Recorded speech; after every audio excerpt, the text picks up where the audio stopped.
नमस्कार, माय माउली हिंदी समाचार में आपका स्वागत है और मैं हूं शेख इस्माइल। बेला मंडल केंद्र में वीर हनुमान भव्य खंजरी स्पर्धा का आयोजन किया गया। मंगलवार की शाम भक्ति गीतों से भरी रही। भजन स्पर्धा में विविध गांव से आए भजनकार ने अपने कला गीत का प्रदर्शन किया। इस कार्यक्रम में मंडल के सभी जनप्रतिनिधि शामिल हुए, भजन गीत का आनंद लिया।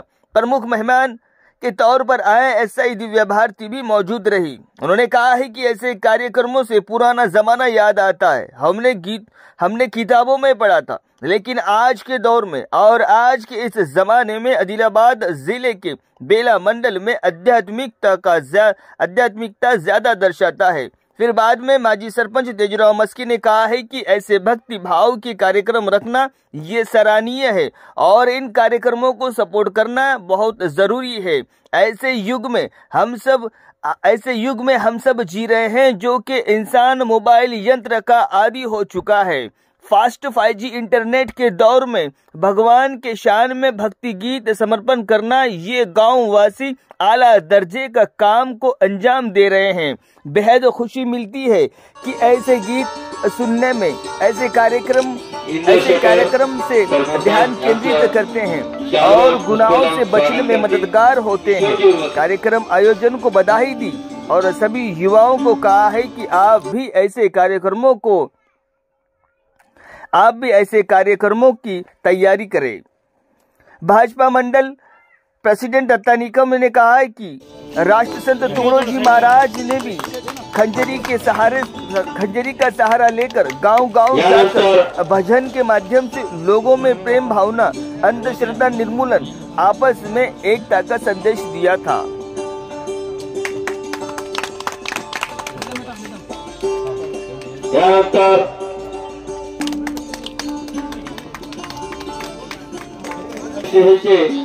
श्री माननीय जीवन बने परमात्मय व्यवहार ना हम रहे अपने लिए, हमको नहीं जगह जाए गुरुदेव यह आशीष दे जो सोचने का फर्ज है।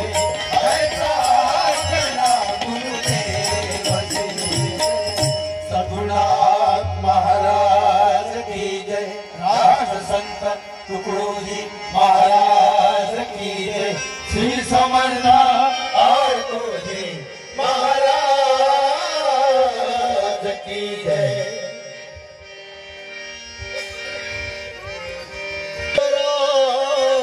పోలీస్ స్టేషన్ ఎస్ఐ గారు, అదేవిధంగా మా మిత్రులందరూ కూడా వేదికపై చాలా మంది ఉన్నారు కాబట్టి అన్ని పార్టీ నాయకులకు మరియు ఇక అందరికంటే మా సీనియర్ నాయకులు, మాకు ఆదర్శ్ నారాయణ చూపుడే కాక గారు, మరి అందరికి కూడా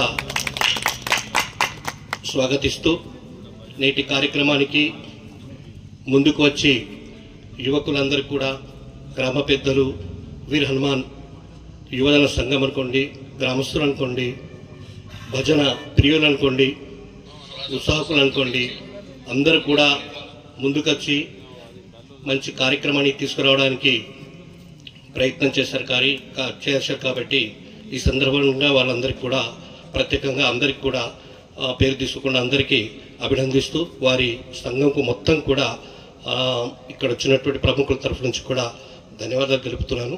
నిజంగానే ఇప్పుడు చెప్పినట్టు ఇది కేవలము ఆహ్లాదానికి కానీ సంతోషానికి కానీ ఈ కార్యక్రమం కాదు।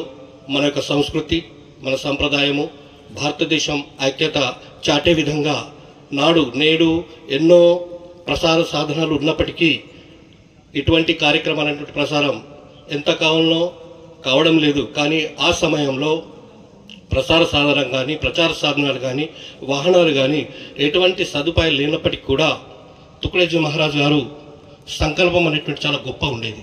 కాబట్టి గ్రామాల్లో వెళ్ళి ఆయన స్వచ్ఛత గురించి కానివ్వండి, పారిశుద్ధ్యం గురించి కానివ్వండి, మొక్కలు నాటడం గురించి కానివ్వండి, అదేవిధంగా మూఢనమ్మకాలను తొలగించడం కానివ్వండి, బాల్య వివాహాలను నిర్మూలించడంలో కానీ, చదువు పట్ల కానీ ఆయన తన యొక్క విప్లవాత్మకమైనటువంటి గేయాల ద్వారా, ఖంజరీతో, కేవలం వాయిద్యంతో తన గ్రామాల్లో వెళ్ళి ప్రసారం చేస్తూ సామాజిక బాధ్యతను తీసుకోవడం నిజంగానే ఈ రోజు కూడా ఆయన్ని స్మరిస్తున్నామంటే ఆయన చేసినటువంటి సేవలు మన దేశ స్వతంత్రంలో కూడా అంటే అటువంటి మహాపురుషులు అనేటువంటిది నేటికి కూడా మరి నేటి యుగంలో ఆధునిక యుగంలో కూడా యువకులు మరి భజన స్పర్ధ నిర్వహిస్తున్నట్టే నిజంగానే వాళ్ళని అభినందించాల్సిన అవసరం ఉంది. ఇది కేవలము మనకు ఆనందాన్ని అంటే ఇట్లాంటి భక్తి ఉద్యమకారుల గురించి నేను ఒకప్పుడు విన్నా, అంటే చదువుకున్నా. ఎస్ఐకి ప్రిపేర్ అయ్యేటప్పుడు లేదంటే గ్రూప్ 1కి ప్రిపేర్ అయ్యేటప్పుడు భక్తి ఉద్యమకారులు అనేవాళ్ళు అంటే ఒకప్పుడు హిస్టరీలో మనం చూసుకుంటే పాతకాలంలో ఏంటంటే చాలా మూఢనమ్మకాలు ఉండేవి. ఆ మూఢనమ్మకాల్లో భాగంగా ఏంటంటే దేవుణ్ణి ఎలా కొలవాలి అని తెలియకపోవడం కూడా ఒక మూఢనమ్మకమే. అట్లాంటివి పోగొట్టడానికి 1300 సెంచరీ నుంచి చాలామంది భక్తి ఉద్యమకారులు వచ్చారు. మనం చదువుకుంటే బుక్స్లో మనకు కొంతమంది పేర్లే కనిపిస్తాయి. మన హైదరాబాద్లో ఒక విగ్రహం కట్టినారు, సంథింగ్ శంకరాచార్య, అట్లాంటి వాళ్ళ గురించి వినిపిస్తుంది.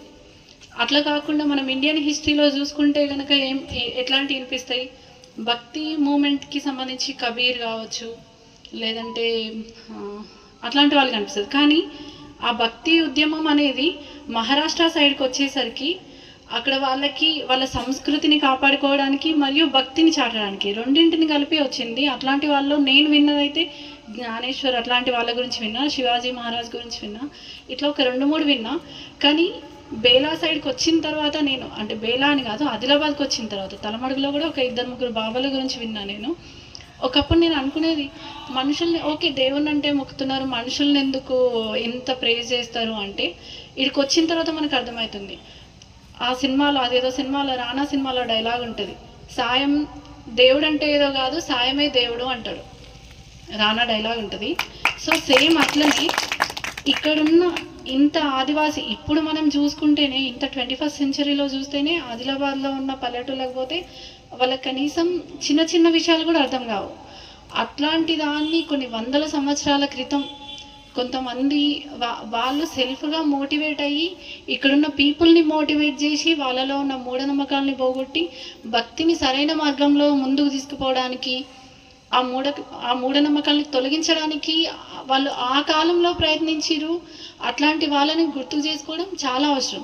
ఎందుకంటే మనం బుక్స్లో చూసుకుంటే కొన్ని వేల మంది ఉంటారు, ఆ వేల మందిలో అందరి గురించి రాలేరు కాబట్టి ఎక్కువ మందికి ఇంపాక్ట్ చూపించిన వాళ్ళ గురించి చెప్తారు. కానీ ఎంత ఎక్కువ మంది ఇంపాక్ట్ చూపించినా కొంతమంది లీస్ట్ పీపుల్ ఉంటారు. ఇప్పుడు మన దగ్గర చూసుకుంటే అడవుల్లో ఉన్న వాళ్ళు ఉంటారు, అట్లాంటి వాళ్ళకి అక్కడున్న వాళ్ళే దేవుడు. ఎక్కడో రాజా రామ్మోహన్ రాయ్ గారు మొత్తం దేశం మొత్తం ఇంపాక్ట్ చూపించారు, కొన్ని కోట్ల మందిని మార్చుండొచ్చు, కానీ ఇక్కడున్న 15 మందిని మార్చడానికి కూడా కొంతమంది కావాలి. అట్లాంటి వాళ్ళు ఈ బాబాలు అని నాకు ఇక్కడికి వచ్చిన తర్వాత అర్థమైంది. నాకు చాలా చాలా హ్యాపీగా ఉంది. ఎందుకంటే మనం ఎంతోమంది దేవుళ్ళని మొక్కుతాం. ఇప్పుడు మా జగిత్యాల్లో చూసుకున్నా కానీ రాముడికి, కృష్ణుడికి, అట్లాంటి వాళ్ళకి, శివుడికి అట్లాంటి గుళ్ళకి పోతాం. వాళ్ళు ఏం చేసిర్రు పర్సనల్గా అన్నది మనకు తెలియదు, మనం చదవడం తప్పితే. కానీ ఇక్కడికి వచ్చిన తర్వాత మాత్రం ప్రజలకు సాయం చేసిన వాళ్ళని గుర్తుపెట్టుకొని ఒక పండగలాగా భజనలు చేస్తూ వాళ్ళని దేవుళ్ళలాగా కొలుస్తూ వాళ్ళని ఇంకా గుర్తుపెట్టుకున్నారు అంటే నిజంగా ఆదిలాబాద్ని వేరే వాళ్ళు అనడమే కాదు, ఆదిలాబాద్లో పీపుల్ చాలా మంచోళ్ళు, వాళ్ళు ఏది మర్చిపోరు. అంటే నాకు చాలా హ్యాపీగా ఉంది ఇట్లాంటి అన్నీ చూడడం. ఫస్ట్ టైం ఇక్కడికి వచ్చిన తర్వాత ఒక్కసారి నేను తలమడుగులో అటెండ్ అయినా, తర్వాత ఇప్పుడే ఇంకా దాంతోపాటు అంబేద్కర్కి, మన రాజ్యాంగం రచించిన అంబేద్కర్కి ఇట్లాంటి వాళ్ళకి ప్రైజ్ చేయడం మీకు ఎక్కడ కనిపించదు. మనకి ఎక్కడ మా దగ్గర చూసుకుంటే మహా అయితే రిపబ్లిక్ డే రోజు, ఇండిపెండెన్స్ డే రోజు ఒక ఫోటో పెట్టి ఇది చేస్తాం. ఓకే, ఈ మధ్య కాలంలో రాజ్యాంగం రచించిన రోజు సపరేట్గా జరుపుకుంటున్నారు, ఆ రోజు పూజ చేస్తాం. కానీ అట్లాంటి వాళ్ళని తలుచుకొని వాళ్ళని దేవుళ్ళలాగా మొక్కడము అంటే అది నిజంగా చాలా చాలా హ్యాపీగా ఉంది. అట్లాంటి వాళ్ళని మనం గుర్తు చేసుకోవాల్సిన అవసరం కూడా ఉంది.